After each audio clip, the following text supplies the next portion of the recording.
Christian missionaries brought a diverse mix of culture to the British Isles. Beginning in 43 AD, the island became a part of the Roman Empire. Impressive roads were built, towns flourished, peace was kept under Roman law, and the invaders and Celtic Britons intermarried.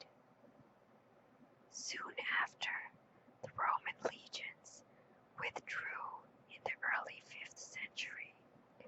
Romanized Britons were in conflict with the isolated Celtic tribes from the present-day Scotland and also Wales. The Angles, the Saxons, and the Jutes, which were Germanic tribes from Western Europe, generally called Anglo-Saxons. They invaded amid this tender moment in history. There was tremendous turmoil, and eventually they conquered the island. The militant Anglo-Saxon culture had two classes: the ruling class, called the earls, and the lower class, called the churls, or the bondsmen. Society was organized by families and class. There was a concept of unquestionable loyalty to tribesmen and to the king. Identically, they revered their leaders as heroes and wise judges who gave rewards to loyal warriors. Wars and families caused problems, but everyone could depend wholly on the courage and loyalty of fellow tribesmen. Anglo-Saxon religion contained many deities.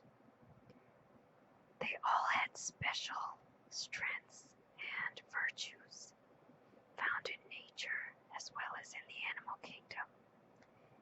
Immortality was believed to come from dying in battle. Destiny was controlled by the weird or fate. The monk Augustine arrived in Kent in 597 and converted King Ethelbert. Within 2 generations, Christianity had spread throughout Britain. Monks began teaching Latin and Greek classics in monastery schools, and when Alfred was crowned in 807, he ordered important classical translations into West Saxon. The importance of Old English literature. After suffering centuries of neglect, Old English literature is now thought to be the greatest Germanic literature of its time. The Old English vocabulary was small and resistant to change. Unlike modern English, which incorporated words from many other languages, there quickly became apparent a modern French version and Latin words, which became absent after a period. The Old English word stan is the same as modern English stone, indicating that the vowels have undergone a change or vowel shift. The long A sound is formed further back in the throat than the sound of the long O, which is easier to make and therefore was substituted for ease of pronunciation. Examples are Haylake, which became holy, and Banebone, which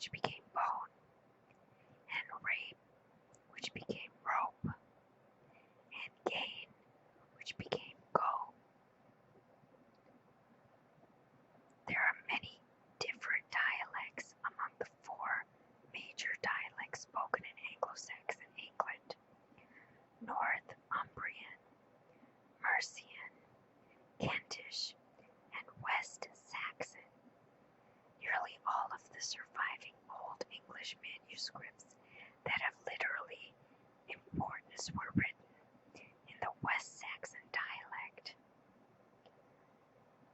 The English language is one of the Western Germanic languages and is therefore of the Indo-European family.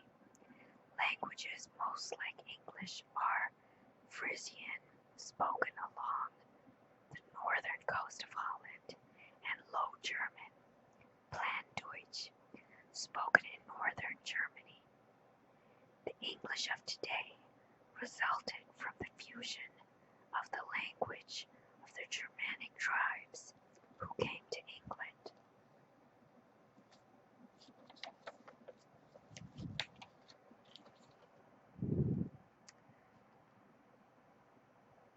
There is a rhythm to the English language.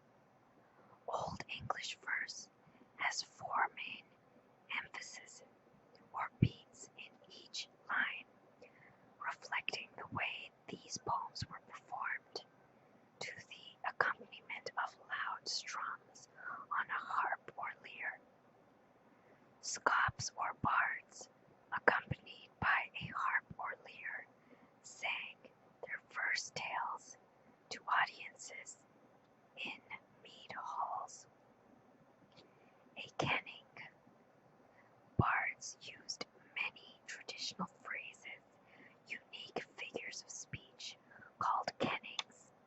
Examples are swan rad, meaning a swan's riding place. For sea held becomes the light of battle. Sword is a mariel or sea garment. A sail is a mare hangest or seahorse. For ship is a banhouse or bone house.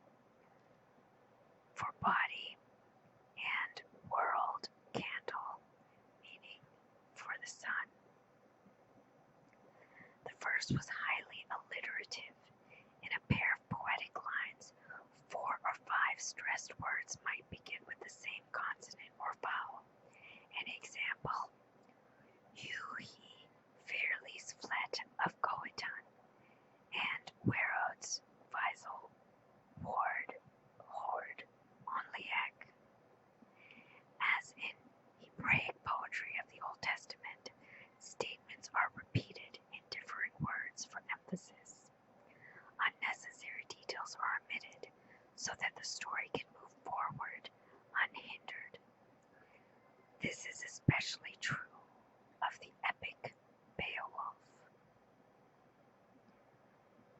So that was a little bit of an overview of Old English history and Old English poetry as it affected English literature.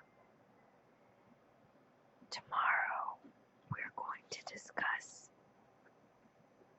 Beowulf, which is the epic poem that is the chief surviving monument of Old English literature. It was composed in Northumbria, England, in about 750 AD, and it was intended to